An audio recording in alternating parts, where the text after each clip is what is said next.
Well, it won't take you long to realize that Roblox doesn't give a fuck about our department.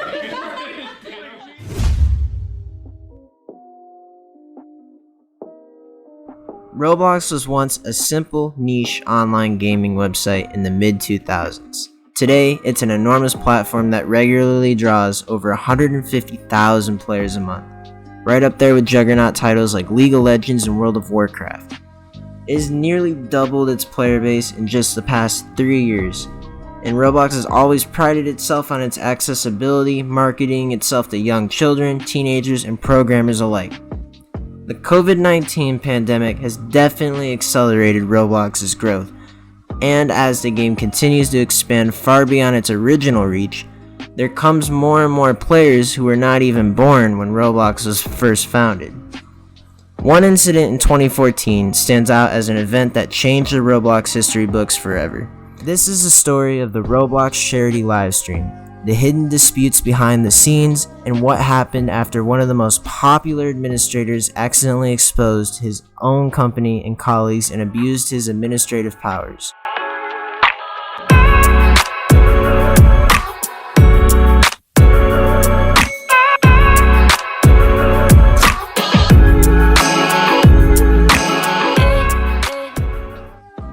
The story begins with our leading figure, Alan Fackler.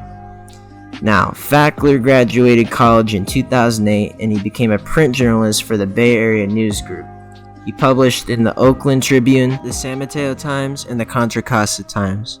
He established himself as a reliable local freelancer and moved on to become the associate editor for Maximum PC, a computer hardware magazine where he familiarized himself with video production. In July of 2012, a San Mateo-based gaming corporation struggling with player outreach contacted Fackler. That company was Roblox.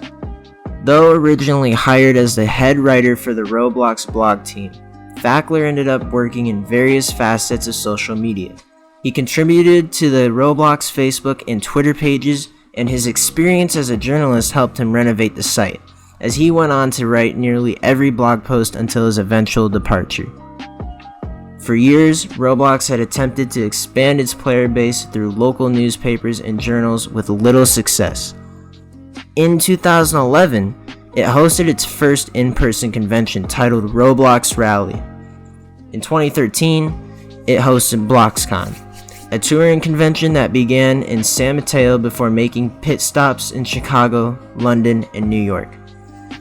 A virtual BloxCon also took place later that same year, beginning to signal the company's shift towards better online outreach. As Roblox began to evolve and streamline its media communications, it established a partnership with the live streaming platform Twitch TV in somewhere around 2014. The live streams were finally the answer to finding the growth the company was searching for, and Alan Fackler was right in the middle of it, in the front of an audience of thousands of fans on the live shows titled Bloxcast and The Next Level. The first episode of Bloxcast aired on YouTube on December 7th, 2013. It spotlighted user-created games on the site, featured a live Q&A, and discussed future updates and changes to the game. The first episode of The Next Level, hosted by Alan Fackler, known on Roblox as JacksSmirkingRevenge. This is JacksSmirkingRevenge here with Blockhawk. And his colleague, Andrew Blockhawk, more on him later, aired on February 13th, 2014 on YouTube.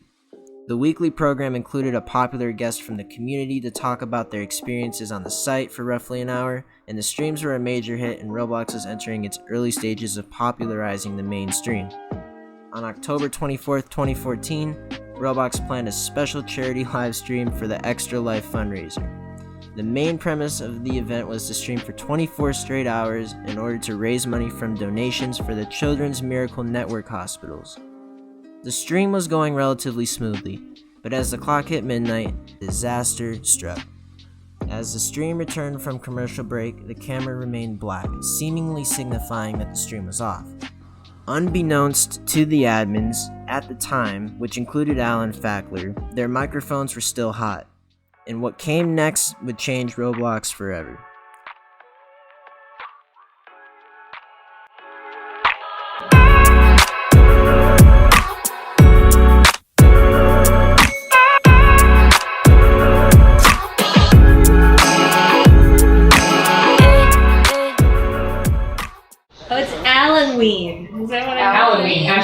mean, What kind of decorations do you guys want in here? The budget's really small, but I didn't even know there was a our budget for decoration it. needs are really small. We were just gonna go to Walgreens and get some like yeah, there was like a spider in there that we like. yeah, a we huge want the one. spider. What's Yeah, a small Can we get the budget? spider? I think so. That's Okay. in the budget. I think just the spider What's a will small probably budget? be good. Like $40. I mean, we just spent like $40 we could get we a. just spent like $150 on pizza upstairs. Yeah. No. You only have $40 to decorate this room. We're It trying to won't get a take new you long camera. to realize that Roblox doesn't give a fuck Yeah. about our department. We like We've two been trying to cameras get a new really camera big. for an We're like, absurd we're like, amount how of much is time. it? We're like, oh, it'll be like about $300. And like, no. And the next Who week shut they're you like, down? oh, Brad. He's just like, he's like, I don't know. Like maybe I'll ask. No, Brad's always like, if you could just put together a list and Yeah, and he Oh, like Jack makes us like is- write it he's all the out, bad but then one, nothing 'cause happens. Adam is- But then like next week Adam they're is like the one who party sees bus. everything. We wanted a new computer, so we just were like, hey, Leif, we need stuff, and he's like, okay, fine. And just like, I was like, oh, cool, that happened. So it was like, yeah. like I built that computer from scratch, and because like shit just wasn't happening, we couldn't get any traction on anything, and we needed a computer, so I just fucking went and bought the parts and built it my fucking You self. got At the end of the day, I think Department. we're so expendable here. 'cause, I'm like, sure you we're- guys have we're budget not for it. Spendable? Are you kidding? No way. No, we're not important to the grand scheme of. This is an engineering company, you know what I mean? It's like, and then there's I know. Yeah, there's but 3 you- journalists. It's like Yeah. they were doing fine before us, and they'll do, you know. I think that's all relative. Doing fine. We're like, why aren't the press picking up on us? It's like because if a random press person of Comes any to the medium site. goes to the site, they will leave. Like, They leave. immediately. Like, I know because I've been in that position before. You should On send that to Tuesday. AMA because like they need to The hear it. Reddit thing? Dude, Okay. they'll so know it was me. Fuck, I would submit it. I think our site's terrible. Show this to a journalist, they're like, "Are you fucking kidding me? No, we're not gonna write about this. This is horrible." And then like they come on there and we have all these ads too. Like this. It was super embarrassing when we had Bear Ghost on the show. Really? We figured he had VC, but he didn't. We started to load a game and an ad popped up. Oh my god. Yeah, that was. Lifetime OVC that we gave like back in 2011 or 2012. That's because John used to give that shit to everyone. And then eventually, I think somebody had to explain it. Like, dude, this is like, Costing us money. yeah, like we lose money every time you do this. They could have bought that shit. Yeah. Brad used to freak out when you do it too. It's so funny. Brad's very corporate. He's from Lego, isn't he? Yeah, very corporate. Yeah, he is very confident. He used to work with 1,000 people. I hate I would blow corporations. my fucking head off. I remember you hating corporations. Oh my god. When I was looking for work before I came here, I was really selective about what I was going to do next because I've been a journalist for a long time, and I just the only thing I liked about this place, I didn't understand the game, I didn't get anything, but I was like, it's a startup and it's picking up traction, and I was like, that's enough for he's a me. journalist. I don't care what it The is. only- You want some more Robux? Sure. Can you give more? There you go. Now you have 1,000 more. Oh, Woohoo! you just gave her. Just- He's you want like, some more whatever. tickets? Here, let me give you some. You know how that screws up our analysis big time. Who's our? Oh, who did I follow? This person? Really? Because I like will grant myself like at least 10,000 a week. When did I follow week. this? You're like, I deserve I these. spend a lot of money on Roblox. Like, Really? I mean, I'm not sure. my I wonder if they could like exclude people who work here They, from their. they could. Come on, we're so lazy in the engineering team. We don't do anything worthwhile, I'm telling you. Like, we're doing this whole friends and followers thing, when instead we can make our website not look like ass. Oh, yeah. It's never not gonna look like ass. Is anybody who's higher up still? I don't think so. Why? No. Why? Why? What do you I was want? gonna grab the jeans. Do it. No one would care anyways. Yeah. David's just drinking beer upstairs with us. And I tried to explain to them that 1 hour streaming on Twitch reaches more people than getting into multiple local newspapers would, and is more akin to the demographic we want to reach, but they don't quite understand. Yeah, I don't understand. Let's fucking party.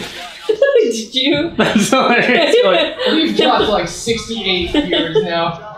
68? Oh man, I'm tired. That's the thing. Even if I do fall asleep, I don't give a fuck. I'll just Sure wake you up here and do. go do the stream. So you guys are not gonna. The admin spoke with little to no filter, spewing profanity while voicing their opinions on work management, compensation, and overall quality of their job experience, the website, and the state of their department. The very platform that had revitalized Roblox's popularity had come back to bite them. It is easy to blame Fackler and the admins for being ungrateful to their jobs, for being irresponsible, and for acting so inappropriately in front of an audience of thousands of kids. Many of these critiques are valid. But these critiques do not get at the core of the very apparent management problems and corporate structure that Roblox unfortunately has. This was more than a couple of disgruntled employees defacing their own company. Nah, this was a look into the poor working conditions at Roblox and the company's failure to address these internal disputes.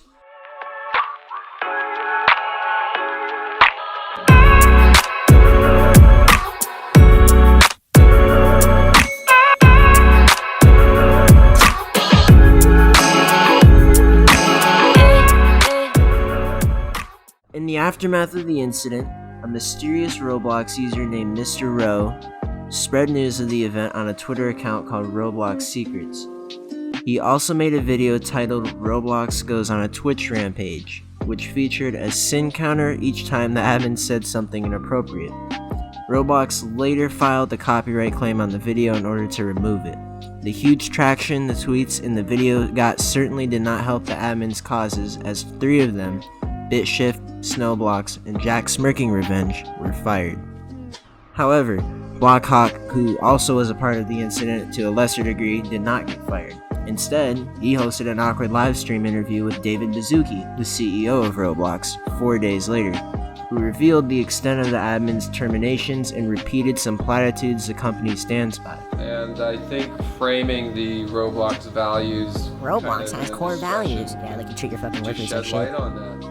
Whether Blockhawk was ever at risk of losing his job is not known, but he certainly does not seem the most comfortable conducting the interview, as he is being practically blackmailed into doing it to be used as an example for other employees who slip up in the future.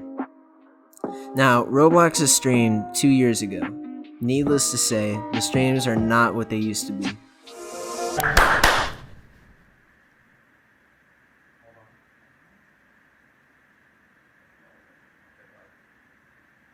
Hello! Hi everyone and Happy New Year! What is going on? Welcome! Happy New Year to everyone! We just started, we had liftoff, and we are here today! We made it! Although they may receive more live viewers, the company is no longer dedicated to community interaction, and the streams are almost uncomfortably corporate. So for everyone who are just tuning in, welcome to our first Roblox stream of this year. I'm your host, Pterosaurus. I am Smooth Block Model. And despite its much larger budget, it still seems to struggle with the technical aspects of a live stream. And speaking of show, welcome. We don't know what to call our speaking of show. We don't know our speaking of show. We don't know.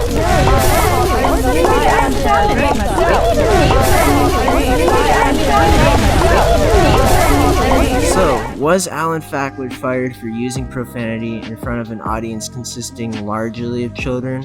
Or was Alan Fackler fired for publicly defacing his company and humiliating the Roblox upper management? The answer is likely both. But, of course, talking behind the backs of company bosses and leadership is not uncommon practice, especially at a gaming corporation as big as Roblox. Employees at gaming companies are notoriously overworked and treated poorly. None of the Fackler or the other admins' claims seem false on the surface, but Roblox has never disputed the validity of such statements. And given how tired and drunk Fackler was at the time, he certainly appears to be speaking freely and openly. As mentioned earlier in the video, Roblox has heavily evolved since it was first founded, and it has also significantly evolved just from the time Fackler worked there. As of 2021, Roblox has over 2,000 employees, almost twice as many just 5 years ago. The company currently has pretty positive employee interviews, and its labor force will only continue to grow as it recently surpassed $30 billion in valuation, 7 times more than just a year ago, although it has delayed its plans to go public. Needless to say, as a company, Roblox is in a very good place. But many longtime members and players of the game will note that Roblox does not feel as exciting or as community-driven as it once did.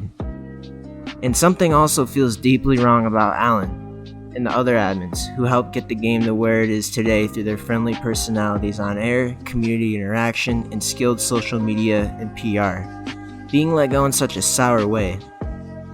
At the end of the day, they were, in fact, expendable.